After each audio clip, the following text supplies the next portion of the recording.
Hello, good morning everyone. Welcome for our second day of GEG APAC weekend. Stay connected 4.0. So we are now for our next topic for today. So our next topic for today is explore Google Data Studio. So welcome to GEG APAC, and the GEG APAC Weekend is a collaborative effort of Google Educators Group around the Asia Pacific region. Habang meron po tayong mga webinars hosted dito sa Pilipinas, kasabay natin ang mga iba pang guro sa Asia Pacific na nakikinig din sa mga webinars sa kani-kanilang bansa. Meron po tayong webinar sa Indonesia, Malaysia, Thailand, Hong Kong, India, Japan, and South Korea. So naka-flash po ngayon sa inyong screen yung website kung saan makikita nyo po lahat ng webinars na nangyayari ngayon. So ngayon pong umaga, ang speaker po natin is no other than Mr. Junrey Lidres. So si Sir Junrey po, he will be discussing Explore Google Data Studio. He has been a teacher in DepEd Philippines Mandaluyong City Division since 2013. He is a fan of exploring new technologies that are best applicable in the classroom, an enthusiast in creating forms and templates using available applications and software to help his co-teachers in school, an active GEG Mandaluyong member helping teachers in the community. So Mr. Junrey Lidres po is a Google Certified Educator Level 1 and Level 2, a Microsoft Office Specialist in Excel, Microsoft Innovative Educator. So let us all welcome Mr. Junrey. Sir Junrey, the Hi, digital sir. floor is yours. Thank you, Sir Carl. Good morning. Good morning, everyone, sa ating mga nanonood. Now, I am very happy to present this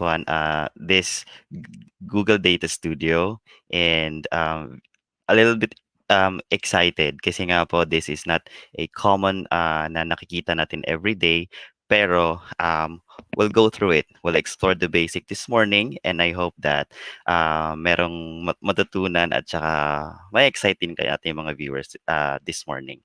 So, before I begin, I'll just switch this one to this one. So my name is Junrey, and I'm from GEG Mandaluyong. Now, join me today para po ma-explore natin ang Data Studio, and then we'll explore the environment of Google Data Studio, and today we will also create an engaging reports, and also we'll try to make an interactive dashboard. So let me begin. So in Data Studio, sa kanilang introduction in their website, just like they say, your data is beautiful and you have to use it. So just like in a daily settings, napakaraming data natin na pwedeng gawin. But we don't have the technology yet na parang something like before, we are just looking into the data. But there is something new that we can visualize the data, visually attractive, mabilis siyang maintindihan, at saka ang presentation is pwede siyang maging interactive. So in there, sa Data Studio, it can connect easily access a wide variety of data. Later, makikita natin yan sa environment. While Data Studio is has built-in partner connectors and making it possible to connect to virtually any kind of data. Makikita natin yan mamaya sa environment. And one of the most important part of Data Studio is to visualize our data. It's not only looking at tables. We're looking into a good visualization of those data na pwede nating i-present. And lastly, we can share that presentation, we can share that dashboard, we can share that data visualization online. And that's can be collaborated as well in real time, and we can embed this one on a web page na pwede nating ibigay sa ating mga viewers, and then marirealize nila that how data can be visualized na interactive in an interactive way. All right, so For us to get started, first we will explore the Data Studio environment and we'll try to set up a data source. So I'll just switch my screen here. Hold on. Wait. I'll just switch my screen so that you can everybody can see what's going on with the Data Studio. I'll just get the environment. Mhm. All right. So this is the Data Studio environment. Right. I'll just get the next one. All right. So this is the Data Studio environment. You can access this one using by going to datastudio.google.com. Hold on. Right. Okay. Balik ko lang yung slide ko ha para hindi tayo malito doon. So, yes, you can access the Data Studio by going to datastudio.google.com and you will see the same screen as what I have on the presentation right now. And then we can begin to explore. So let me just go ahead and walk you through to Google Data Studio, right? So you will be greeted by this platform, and then you can see the sample reports here, and you can go to data sources, can explore, and you can have an explorer here if you have a lot of data available. And data sources here, makikita natin yan dito. And to begin with the Data Studio, it's either you can click here, create, or you can start it with a blank report. Now, if you wanted to know more about how to start with Data Studio, I'll share this one with you. You can click tutorial report. Yan, yan, yan. So sa mga beginners, you can always go to Welcome to Data Studio to start here. These are the basic guides of how to create um, Data Studio. You can actually there's a lot of visualizations here also using Data Studio, and imagine we can actually use this one as presentation. You can add charts like this one. Yeah, there are also notes of how to use the different facilities or mga ginagamit sa Data Studio in creating a beautiful dashboard. We can connect our data in different data sources. I'll show that one to you later. And then you can integrate Google Maps. You can create a beautiful charts, pie charts, scatter plot, bullet charts, and a lot more. And we can also share this by sharing this to other people and collaborate with the Data Studio to work not only one, but you can also work this one with the group. All right. So let's go back to the Data Studio, and I'll just get the screen here. All right. Hold on. I'll just okay. So I was meaning to present this one to you. This will be our Data Studio. All right. So uh, we'll begin with this one. Okay. So this is the Data Studio environment, and okay. So we'll create a report by clicking this blank report. So when you click this one, this will be the platform. All right. And when you begin creating your report, you will be introduced to different Google connectors where you can get or dito natin makikita ang pwede nating gamitin na mga data or saan pwedeng manggaling ang mga data natin. But for today, I will introduce you using Google Sheets kasi yun yung pinaka-common nating ginagawa. For example, in the school, ito yung pwede nating gamitin. Alright? So later on with that, and then to explore Data Studio, you can view here, you can edit here, but I'll give you a sample what I've done this morning. Okay. So in Data Studio, you can always create your own canvas, right? Pag eto na yung makikita natin, it's very simple lang, very sa kanilang ano lang sa mga ribbons dito, you can have the file, edit, view, insert, page, arrange, resources. Those are the navigations na magagamit natin. We can add the data, add the chart here. Anyway, I'll just give you example of that one later. Now, I'll give you a initial technique of how to create a beautiful data studio canvas. It started with the layout. So before I begin, I always set this one to layout. Uh, if it's like this one, if it's letter or 4 by 3 dimension, I always use landscape and it's 16 by 9 to para magbigay ito ng mas malawak na area for our presentation. All right. So next po is we need to start. We can add data. All right. So ang sample ko dito is like this one. So let me just show you a beautiful sample here. This is an interactive dashboard. When we click view here, you can just, for example, I will just select a country and then you can also select gender.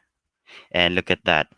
It is automatically updated to only the country that's being selected, the names, and we select also the gender. It's also and only females are reported, and the count is here. So I'm just gonna show it to you how it's done. All right. Let me go back to this to the canvas. Right. So I'll just um, create a blank report here. Right. Now, before we start that one, I'll gonna show you how to connect the Canvas or the Data Studio with Google Sheet. So when we click Google Sheet, you can just simply select the data that is in Google Sheet, and then you can click Add. Yeah. Now, before I'll start adding this one, I'll just present to you the um, some of the techniques that we can have for how to process first the data. Okay. Now, this is my these are some of the tips that we can share with you in building your own data sets. So we have to make sure that wala po siyang naka-cell merge do'n. I'll show you the sample later.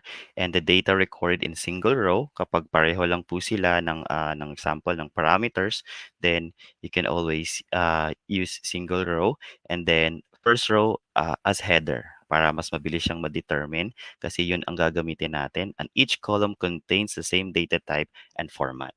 Right? So to show you my sample data here is I wanted to show this one. This is my sample data set. I'm just gonna make it a little bigger. All right. So ito yung ginawa ko. Nothing to worry about these names because these are randomly generated names under birthday, gender, and the country. I choose country today because in Asia Pacific, and I included some of the countries too.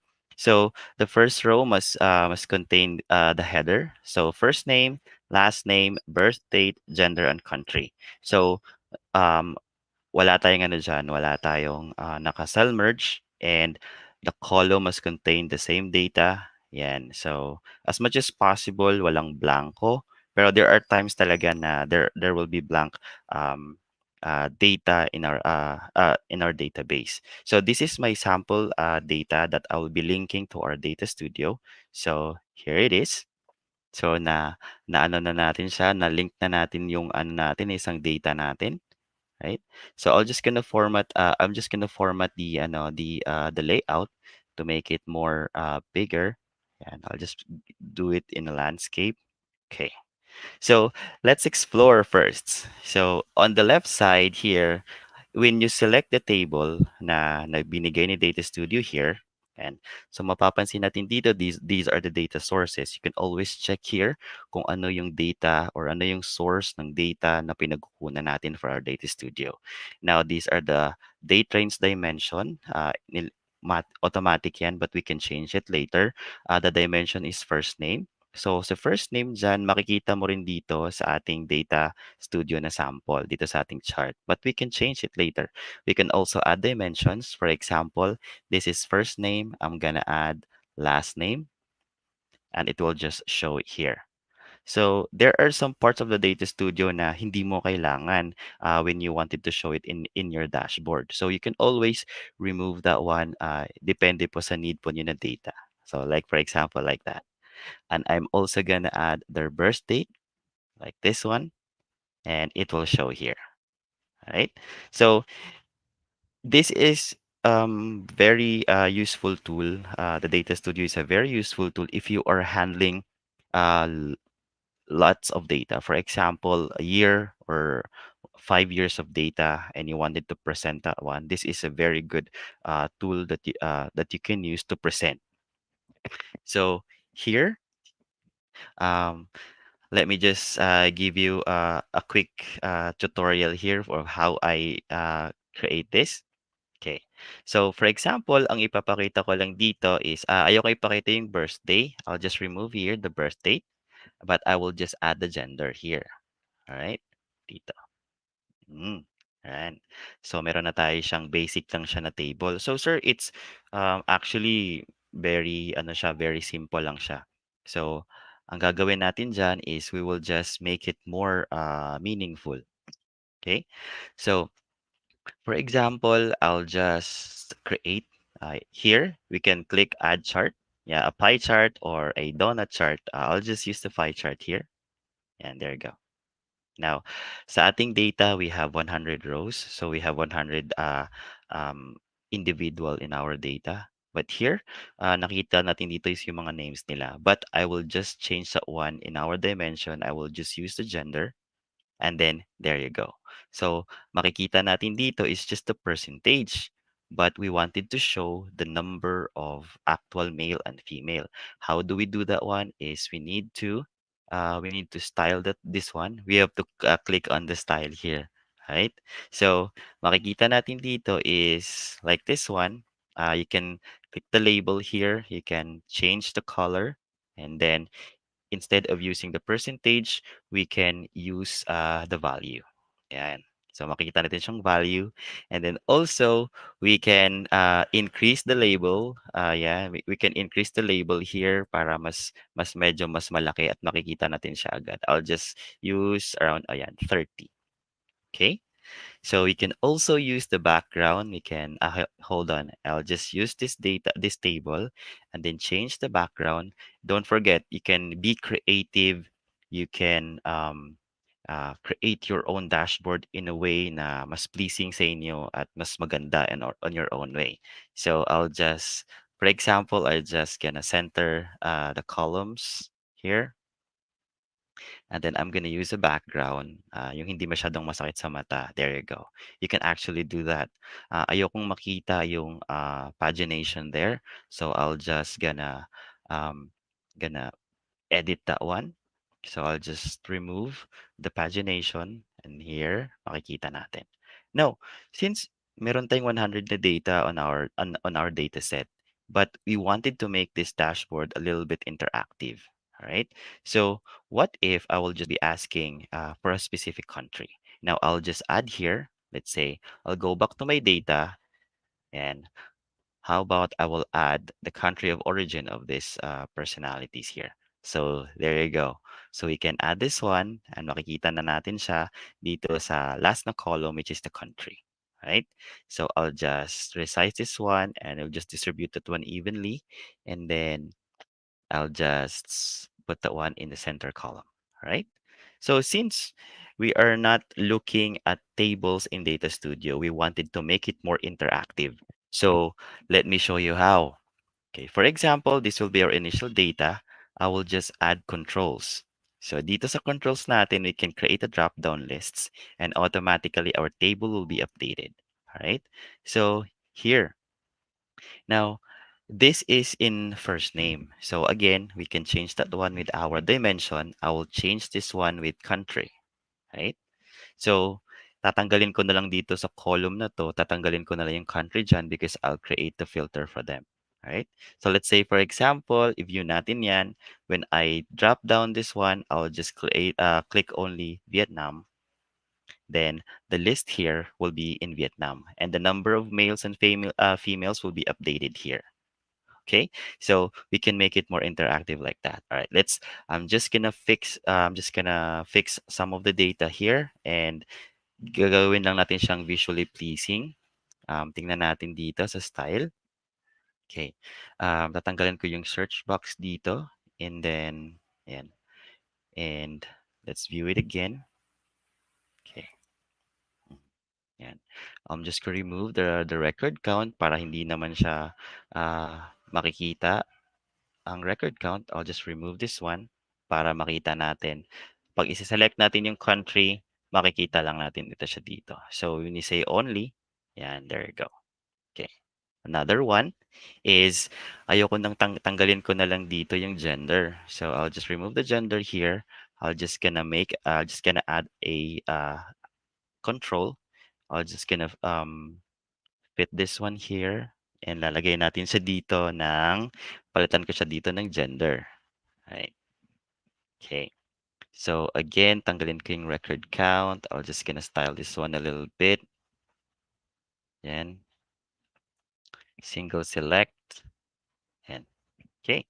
So we can see this one as a sample. When we view this one is when we select a country, example Vietnam, and I'm just gonna select a gender here for female only. Then at ang makikita lang natin sa ating report is only the female from the country of Vietnam. Alright. So yun. Now, meron pang isa na pwede nating igawa dito. Ayan. So actually, this is just a basic of the presentation. I'll just create another page or to add page on your report. You can just click here on the top, click ka lang ng add page. Now, there is one very interesting part of our data here. I'll just add a chart here. I'm just gonna create a Google Maps, uh, field maps and bubble maps, but I'll just create today, or I'm gonna using a field maps, right? So since meron tayong data uh, that reports the country, so I'll just put it here. Andito na po siya, andito na po yung country. But if you haven't found it yet, ilalagay lang natin siya sa dimension dito as country. Ayan. So what if we will just focus more on to the country na kung saan mas marami kasi wala tayong data from Northern America and Southern America and Africa. So we'll just focus more on this. Um, sa location natin, we can um, we can add a filter here. Ifo-focus natin siya dito para mas maano natin, mafo-focus natin yung sa maps natin. Right? Okay. Hold on. Alright.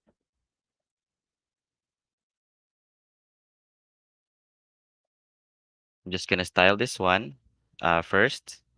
Style ko lang siya para mas makita natin yung magandang data, yung table natin. Ayan. You can also show this one in full screen. Right? So I'm just gonna put here, I'm just gonna put the country, the dimension. Yeah, there you go. And mm, I'm gonna add a filter. Hold on. Just gonna show it here.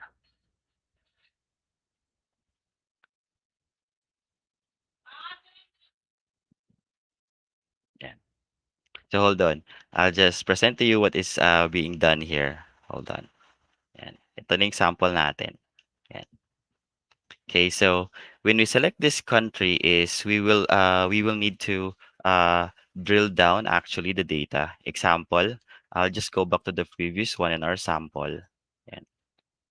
Here in our page 2. Yan. What is ang pwede nating magawa dito is we can drill down actually the data kung saan lang natin siya gustong um, tawag dito, hold on, hindi ko mahanap yung drill down na data. Just give me a second. I'll just go back to the original presentation that I have created. Ayan. Okay. So here in our data, in our dashboard now is this is highlighted in I have what I've done here is that I add the country as a geo dimension, and then we add a drill down here. Then we can choose the country. Yan. Dito kasi it's just country kasi makikita natin siya dito. Also, ma-highlight natin siya by styling that one.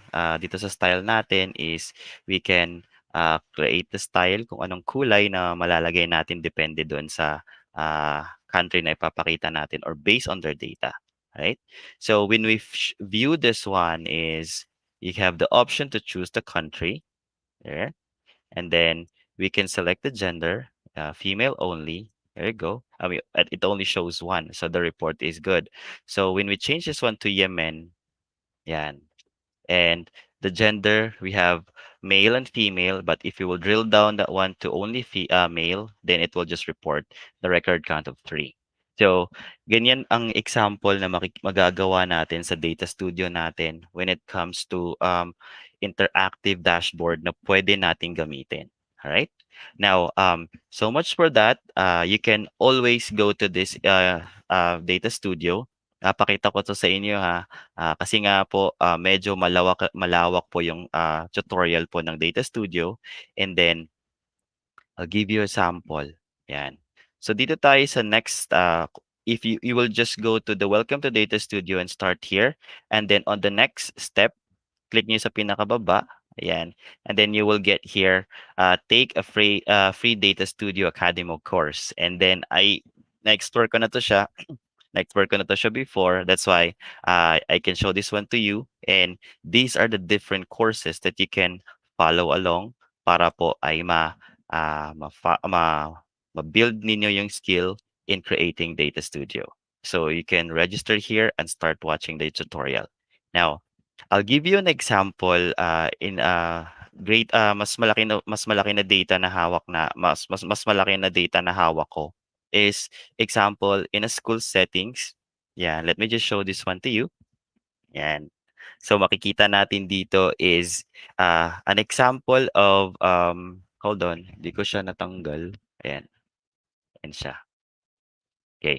Ito isang example lang siya ng early registration kung paano natin siya ipapakita at hindi na tayo magbibilang sa Google Sheets. So what you're looking right now is an early registration from a school na that's offering grade 7 and grade 11 for senior high school and incoming grade 7.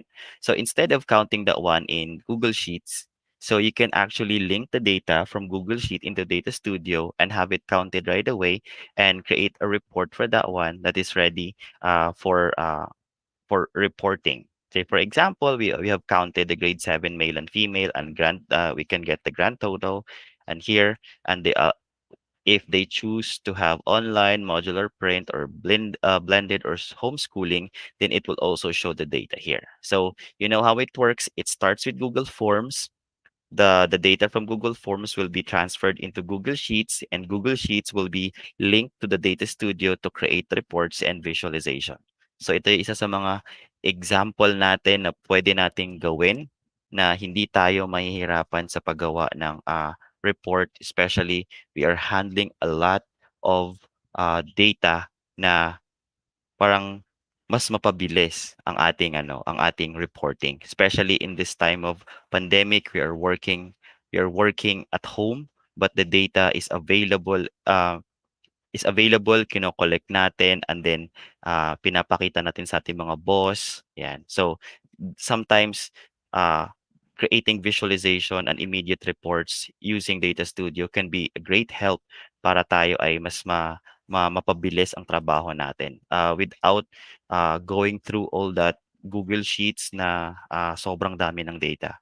And the beauty of this Google Data Studio is that um, pwede natin siyang i-share. Pwede natin siyang i-share sa ating mga boss, sa ating mga superiors for them to see the report for themselves without sharing the Google Sheet that contains all the data. Because sometimes data are para siyang it contains mga sensitive na information, but as a data handler or a data manager, you can always create a beautiful dashboard na kung ano lang yung gusto mong ipakita sa mga boss or sa audience mo, yun lang din ang dapat na ipapakita nila. And you are still protecting the integrity of the data without revealing the sensitive informations to the public. So this is I'm sure na I haven't violated any of this of the data. I mean to say the privacy of the data example, dito sa data studio na 'to because we're only reporting the general information. It's just only this one. And example, male and female, it's just common. It's just the count, and these are just the public information regarding sa mga sa choices lang naman ng mga bata, parang something like that. Okay? So, one more thing, bago ko siya bago natin ito entertain yung mga questions, I'd like you to, ah, um, paano natin siya isi-share sa ating mga boss, sa example. So, you can see here meron siya ditong draft version, and then I'll just put this one on edit. I'll just gonna publish this one. You can actually publish this one, yan, yan. Okay, say for example, I already published this, uh, dashboard, and then you can share this one to the public. Example, you can get the report link here, and then now you can change the sharing settings here, and you can change the manage access here, and you can set this one up. Anyone on the internet can find and view. So you can just view here, set mo lang siya dito, and then you can prevent the editors from changing access and adding new people. That's optional. And you can also disable downloading or printing or copying from for viewers. So it's good. Kasi nga po, ang mangyayari dito is they can just view the report without changing the data, without editing the dashboard. And i- it is helpful kasi without asking too many questions regarding the data, pwede na nating maipakita yung visualization niya. So I'll just copy this one. I'll try this one with the others, with the other site here. I'm gonna paste this one here, and there you go. It's just loading. Ito yung makikita natin. So, wala na siyang option to edit, and the viewers can only see the data here. So, yan ang makikita nila. This is very good kasi mas makikita ng mas mabilisan ang data without looking at the database na sobrang dami ng data. Alright? So, parang ganun siya kabilis. Right. So, I think, Sir Carl, if we have questions, let's check on the chat box. Um, Yan. Sige, I'll just continue kasi wala na po siyang questions. Alright. Um, Allow me to share some of the important data that was working on. Um, Let me just pull up the important sample of the data na pwede nating i-present. Because that's a public sample. Hold on. Mhm.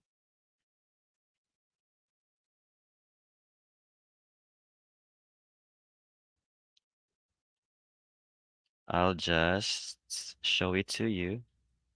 Hold on, I'll just pull that one up.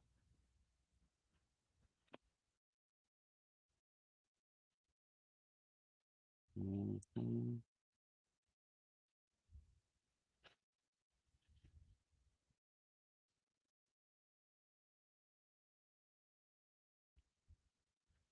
I'm just gonna pull up the example um that we can that you can see kung gaano kaganda ang Data Studio and how it is applied. All right. Let me just nalimutan ko lang kung saan nakalagay yung report ko na yun. I'll just gonna show it to you. Mhm. Hold on.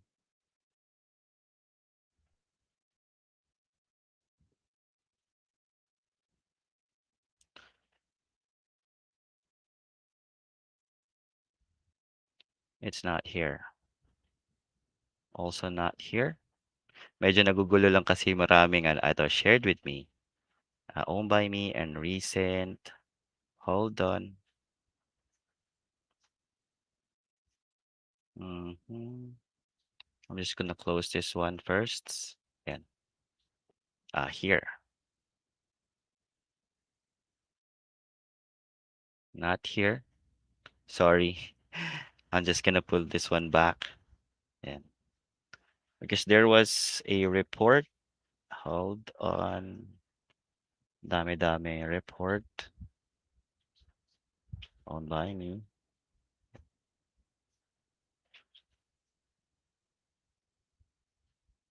Saan na yun? Hold on. If you have questions, please type it in the chat box and that will be checked by Sir Carl.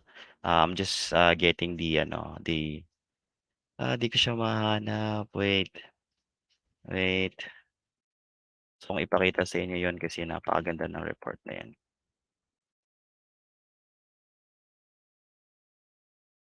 Sir Junrey, while waiting, si Carl din kasi nagkaroon ng technical difficulty. There is a question in the chat box from Mark Joseph Yongson. Hi, Mark Joseph. So is it possible to present this to Google Meet? Yun ang question niya. Yes. In presenting this one in Google Meet, you can share this one as a tab. And then you can Mm. always use this one. For example, I'm gonna pull up this report, and then you can share this one in Google Meet you by just sharing the tab. Yon. Okay. So And yes, yes, go ahead, sir. Sorry. also, you can provide the link this one to your ano to the members or to the ano to the participants. You can um So parang like any other Google document, you can share the link and they can access it also. yes, yes naman. Yun po Okay, yung great. magiging maganda dun. So, ang atin dito is we just have to be creative and then para maganda yung presentation, parang something like that. Then Tapos po, it can be useful. sige po, from Facebook po, no, one of our viewers there was asking pwede ba daw gumamit ng background picture? We'll see. All right. I'll just go back to that and then Ah, I'll just hold on. I'm not the owner of this ati dito. Sa file na yan, I'll just go back here. Kasi medyo malilito tayo dito kung saan nagawa yung reports. Hold on, I'll just pull that one up. Okay, I'll just show you how it's done. mm. Medyo nalilito tayo dun sa reporting ko. Anyway, I'll just Oo. Pero it's really ano 'no, it's really very useful lalo na kapagka gusto niyong mai-visualize yung data, tapos dahil maganda siyang tingnan, mas madali siyang maintindihan. So, napaka-useful niya. hmm, right. Hold on.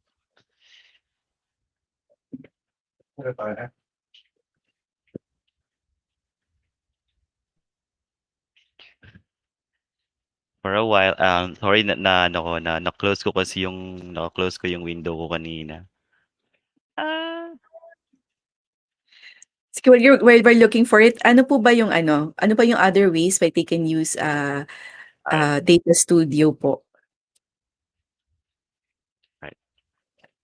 Hold on. So, the Data Studio, you can always, you can actually, there's a lot eh. Para siyang hindi lang siya limited sa Google Sheet, ang data na pwede Hmm, nating i-pull up. And then, marami siyang pwedeng gamitin. I'll just show you the connectors here. Hold on. Ayan, here. So these are the different connectors that we can use. Say when we start Data Studio, it will ask you to what connectors that you can use. It can be linked to Google Analytics, Google Ads, Google Sheets, BigQuery. Can also upload the file, but you should have to make sure it's in uh, CSV format, and then there's a lot more. Even YouTube Analytics that can also be used here. Yeah. Also, if you have your own data sources, you can have it here. So para siyang something like if you already have the data and you wanted to create a visualization of that data, then you can always add that one here.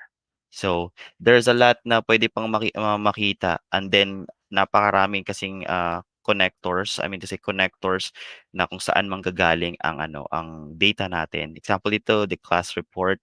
Yan, sobrang dami. Hindi lang natin siya maisa-isa right now kasi nga po the options and the choices are sobrang dami. The common one is just Google Sheet, parang something like that. But anyway, oo. they can explore po mamaan. That's right. If they want to learn more about Data Studio, meron po ba kayong website na mare-recommend where they can do self-paced learning for Data Studio? Oh, yes. That's a very good question. I'll just pull the one up here. Okay. Let me show it to you. When you open datastudio.google.com, you can go ahead and click this second para siyang choice, which is tutorial report. When you click this one, these are the para siyang guide natin sa the basics of how to create your own data studio. You can learn this one on your own at your own pacing. When you go through all of this one and you are not satisfied yet, you can go to the last one, which is the next step, and then Mhm.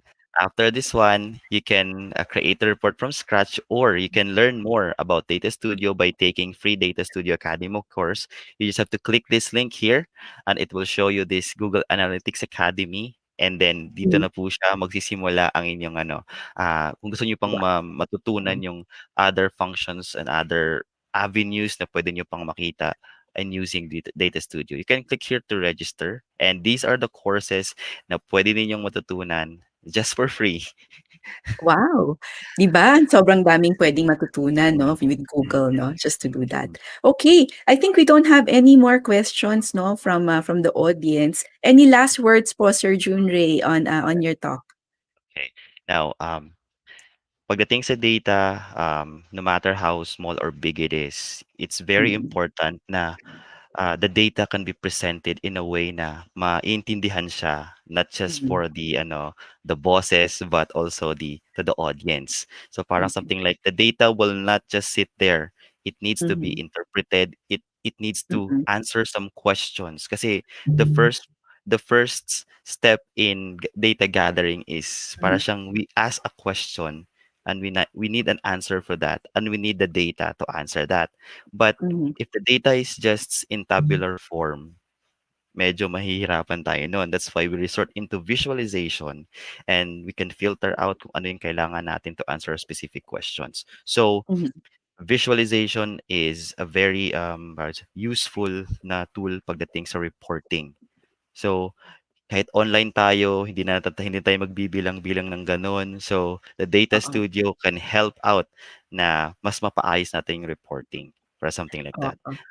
Oh, thank you very much for that wonderful advice, no, Sir Junrey. So everyone, we encourage you to check out Data Studio. Nilagay na po namin yung link sa chat box para pwede po kayong pumunta na doon. Tapos mag-aral po tayo together. Ako definitely aaralin ko siya. I was telling Junrey kanina sa backroom, sobrang interested ako doon sa sasabihin niya, sa isa-share niya kasi 'di ba tayo, especially if you're in administration, marami kang reports na ginagawa, and I think this one will help in terms of visualizing yung data na usually pine-pencil push lang natin with Google Sheets.